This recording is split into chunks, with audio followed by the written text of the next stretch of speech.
Hola, bienvenidos a esta exposición donde nuestro grupo va a hablar sobre la terapia dialéctica conductual. Mi nombre es Luisana Rodríguez. Empecemos brevemente con los principios teóricos. De la Vega y Sánchez postulan que la terapia dialéctico-conductual, o también llamada TDC, es un tratamiento psicológico desarrollado específicamente para abordar el trastorno límite de la personalidad, especialmente los síntomas de impulsividad e inestabilidad, que se materializan en actos suicidas y parasuicidas. La TDC pertenece a la llamada tercera generación de terapias psicológicas que, haciendo énfasis en el contexto y la función, incorporan a los planteamientos conductuales y cognitivos clásicos por un lado, y conceptos como el mindfulness, los valores o la aceptación por el otro. Fue desarrollada por la doctora Marsha Linehan y su grupo de investigación en la Universidad de Washington en Estados Unidos. Consiste en un paquete que incluye psicoterapia individual y grupal, entrenamiento en habilidades, atención telefónica de las crisis y reuniones periódicas de supervisión. Supone una modificación de la terapia cognitivo-conductual, donde en cambio esta terapia dialéctica conductual busca el equilibrio entre el cambio y la aceptación con el fin de lograr un balance entre los sentimientos pasionales y pensamientos lógicos. En cuanto a los objetivos propuestos por Linehan son los que pueden visualizar en la lámina. Además, De la Vega y Sánchez postulan que la TDC actúa sobre 4 grupos sintomáticos habitualmente presentes en estos pacientes, como lo son la confusión acerca del yo, la impulsividad, el caos interpersonal y la inestabilidad emocional. El objetivo entonces es básicamente ayudar al paciente a poner en marcha conductas funcionales y adaptadas, incluso cuando está experimentando emociones muy intensas. El tratamiento culmina cuando el paciente es capaz de construir una vida que merezca la pena vivir. A continuación, mi compañera va a hablar un poco sobre la eficacia de esta terapia. Hola, mi nombre es Eva Cáceres y les voy a hablar un poco acerca de la eficacia. La terapia electroconductual fue la primera terapia específica para el trastorno límite de la personalidad sobre la que se publicaron estudios de eficacia. Se mostró que la TDC, en comparación con el tratamiento habitual, reducía de forma efectiva las conductas autolesivas, las hospitalizaciones, citas de servicio de urgencias y aumentaba la adherencia al tratamiento. En un diseño de seguimiento de 2 años por la autora Marsha, muestra que la terapia dialéctica conductual es más eficaz que una terapia no conductual aplicada por psicoterapeutas expertos para reducir los intentos de suicidio, las automutilaciones, las visitas a urgencias y el número de hospitalizaciones de estos pacientes. Recientemente, algunos estudios muestran que versiones abreviadas de la TDC pueden resultar efectivas en la reducción de síntomas. Por último, hablaremos un poco acerca de la eficacia de esta terapia en otras poblaciones. Y aunque empezó como un tratamiento específicamente diseñado para pacientes suicidas, la terapia dialéctica conductual se está aplicando en la actualidad a un amplio rango de patologías con resultados preliminares, pero prometedores. Dado que la TDC se dirige específicamente a la disregulación emocional y sus consecuencias conductuales, fundamentalmente de tipo impulsivo o autodestructivo, es extraño que pueda adaptarse para patologías que presenten en alguna medida este tipo de síntomas. En adolescentes, los datos muestran que la terapia dialéctica conductual puede ser un tratamiento eficaz para reducir la ideación suicida, el tiempo de hospitalización y otros síntomas del trastorno límite de la personalidad. En los trastornos de la conducta alimentaria, las estrategias de la PDC pueden ayudar a reducir la frecuencia y gravedad de las purgas y atracones. Una de las comorbilidades más frecuentes del trastorno límite de la personalidad es el abuso de sustancias. La terapia dialéctico-conductual ha sido adaptada por la autora y su grupo para facilitar la abstinencia y reducir la cantidad y gravedad de las recaídas. Por último, estudios recientes sugieren que el entrenamiento en habilidades de la terapia dialéctica conductual podría ayudar a reducir los síntomas de déficit de atención con hiperactividad en sujetos adultos. Y en continuación encontramos las técnicas de intervención o lo que sería igual denominar como estrategia o procedimiento de la terapia dialéctico-conductual. En primer lugar, vamos a presentar esta lámina que sería el abordaje generalizado de nuestro paciente, puesto que el terapeuta siempre va a buscar el equilibrio o el punto medio del centro, como se denota con el triángulo, entre lo que es la solución del problema y la validación. Esta validación que va a ser la interacción recíproca con nuestro cliente a través de la técnica principal que es la comunicación dialéctica. Pues la dialéctica es lo que reafirma y es lo que impulsa todo lo que comprende a lo denominado una terapia dialéctico-conductual. Bien, pues aquí se va a buscar que el paciente abandone el pensamiento dicotómico, como fue mencionado anteriormente por mis compañeras, aceptando la realidad como compleja y con múltiples contradicciones, tolerando el malestar presente, puesto que en ningún momento, y es importante resaltar, que el terapeuta no va a buscar extinguir o reprimir el comportamiento o el pensamiento que mantiene el cliente, sino que vamos a tratar de moderar, de moldear estas acciones para quedar con lo positivo, con las emociones que mantengan un estado de tranquilidad y de calma al cliente, puesto que como bien sabemos, el trastorno límite de la personalidad es un trastorno crónico que mantiene un cambio de humor, así como de emociones que van entre la angustia, la ansiedad y la depresión, bastante significativas para el que lo presenta. Y una de estas técnicas dialécticas va a ser la metáfora, va a ser las parábolas, va a ser los mitos, para posteriormente emplear lo que es la validación, como venía explicando, que lleva como resultado la resolución del problema y que vamos a poder emplearlo mediante una comunicación recíproca o irreverente. Y asimismo, entonces, poder mantener una estrategia de orientación con su entorno y, como último, dar la integración de cada uno de los procedimientos y cada uno digamos que de estos pasos que acabo de mencionar, para así entrar directamente con las técnicas y procedimientos que para este momento vamos a mencionar 8 de ellas, pero primeramente vamos a manifestar esta afirmación donde se dice que la búsqueda del cambio del comportamiento se convierte para algunos pacientes en un elemento perturbador. Por ello, el punto de partida para un abordaje que provee herramientas fructíferas se cimenta en la validación partiendo de un planteamiento de comprensión y aceptación, puesto que, en primer lugar, vamos a hacer de cuenta que estamos en una terapia individual, porque es realmente este el pilar. Una terapia individual porque el terapeuta se va a acercar al cliente de una manera en la que trate de no recrear la invalidación del malestar del ambiente en el que constantemente se encuentra nuestro paciente y así dicho paciente pueda mantener esta perspectiva de confianza y de aceptación de lo que es la postura del profesional, dando como parte de la fluidez y de todo el proceso en continuación lo que sería el reconocimiento de las emociones.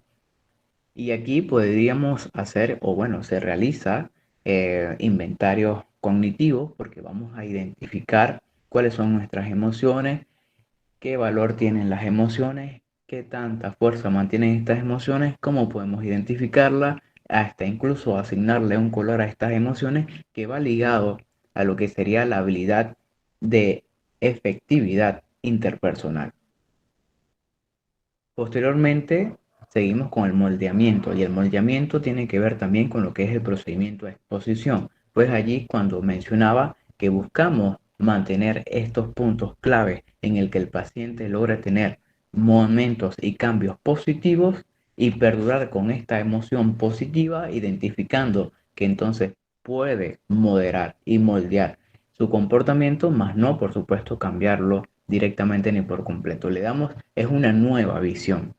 Y al tener una nueva visión es allí cuando mencionamos las autoinstrucciones, manteniendo entonces una habilidad básica de conciencia, pues en esta habilidad básica de conciencia hacemos referencia a la técnica del mindfulness y lo que sería la representación de tres estados mentales como es la mente emocional, la mente racional y la mente sabia. La mente emocional, que es cuando dejamos llevarnos, guiarnos por estas emociones que estamos presentando. La racional, corrijo, que es pensar de forma lógica, y la sabia es la integración de ambas, que van a estar inmiscuidas dentro de lo que serían los síntomas diana, que se representan con la confusión acerca del yo y la identidad del propio paciente.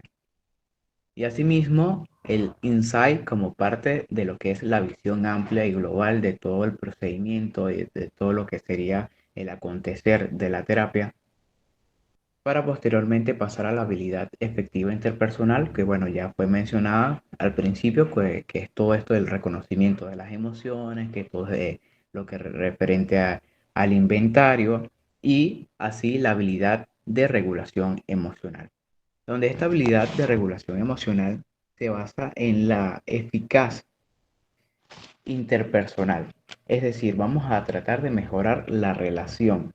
Aquí vamos a hacer incluso estrategias, uso de estrategias y técnicas como el role playing y el simular una problemática, para posteriormente culminar con la habilidad de tolerancia al malestar, que es esta habilidad que va a estar guiada por dos parámetros. Es decir, vamos a subdividirla, a clasificarla entre una habilidad de supervivencia en cuanto a las crisis y una aceptación a la realidad.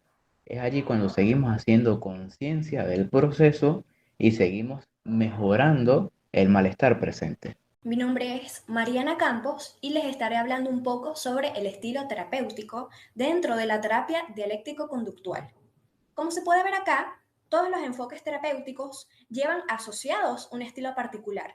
Y la terapia dialéctico-conductual, a pesar de estar derivada de las terapias cognitivo-conductuales, tiene características propias en cuanto a cómo el terapeuta es dentro de la relación. Según Linhan, estos son algunos de los aspectos diferenciadores. En primer lugar, se encuentra la dialéctica. El terapeuta de la terapia dialéctico-conductual constantemente busca el equilibrio entre las tensiones. Y esto es porque se busca precisamente que el paciente abandone el pensamiento dicotómico, aceptando que la realidad es compleja y con múltiples contradicciones y que el cambio es el estado natural. Se usan con este propósito metáforas, parábolas, mitos, cuentos y lemas. Uno de los más comunes es aprender a hacer limonada cuando la vida te da limones.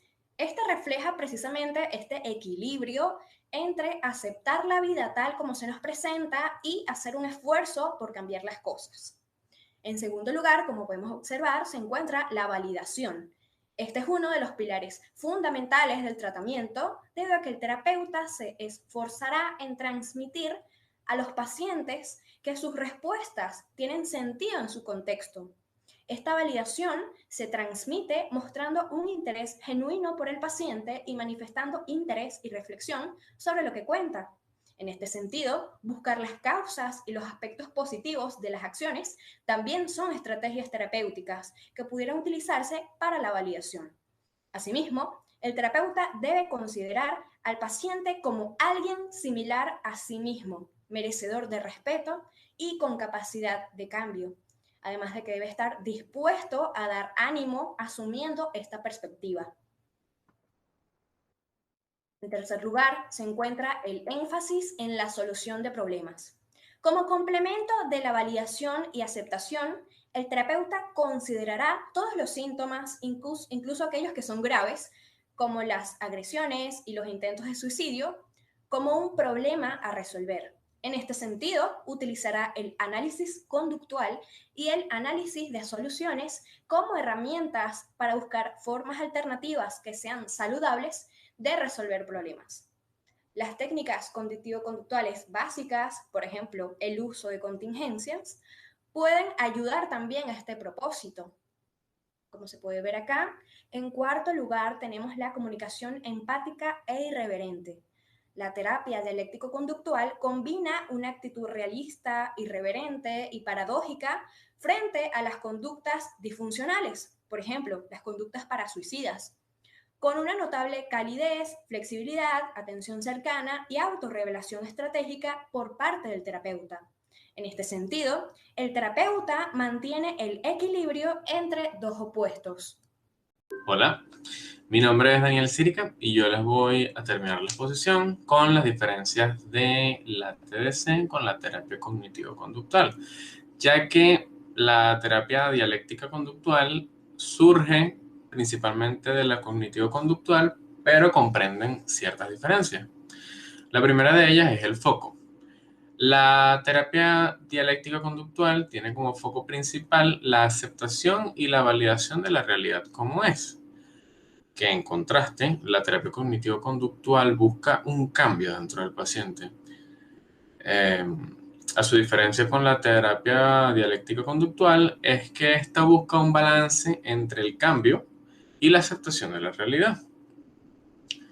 Por otro lado, tenemos la relación terapéutica. La relación terapéutica en la TDC es muy importante. ¿Por qué?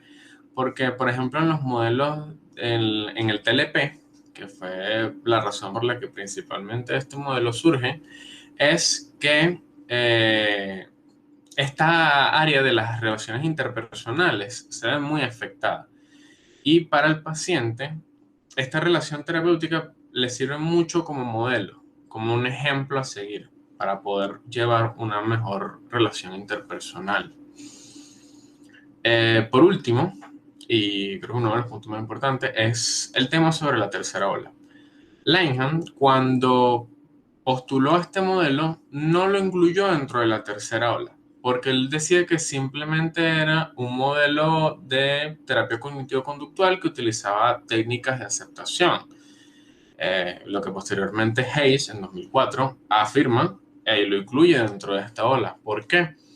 Porque los modelos de la tercera ola son aquellos que reformulan un postulado anterior y obviamente la terapia dialéctica conductual lo hace, ya que toma el mismo modelo y, por así decirlo, lo mejora o le da un foco diferente. Además, en 2008, Aust comparte que las terapias de la tercera ola tienen en común ciertos aspectos, como lo pueden ser el mindfulness y la aceptación, lo cual obviamente forma parte de la terapia dialéctica conductual y que estas buscan formar una relación distinta con los síntomas, con las emociones, sensaciones, pensamientos, aceptándolos como parte de ti, que son fenómenos mentales que aparecen y desaparecen más allá del contenido concreto que tienen. Es decir, aceptándolos como parte de fenómenos de ti, pero no específicamente por lo que llevan dentro. Entonces, bueno, para culminar, lo dejo con las preguntas de autorreflexión. Y la primera es, ¿por qué la terapia dialéctico-conductual encontró una mejor respuesta que la terapia cognitivo-conductual en los casos de TLP? Muchas siglas, pero ¿por qué Langham buscó crear este modelo y no seguir usando la terapia cognitivo-conductual? Y por último, ¿qué otras diferencias puedes encontrar entre la TDC y la TCC? Bueno, esto sería todo por nuestra exposición. Muy agradecidos que nos hayan escuchado. Nos vemos en los comentarios.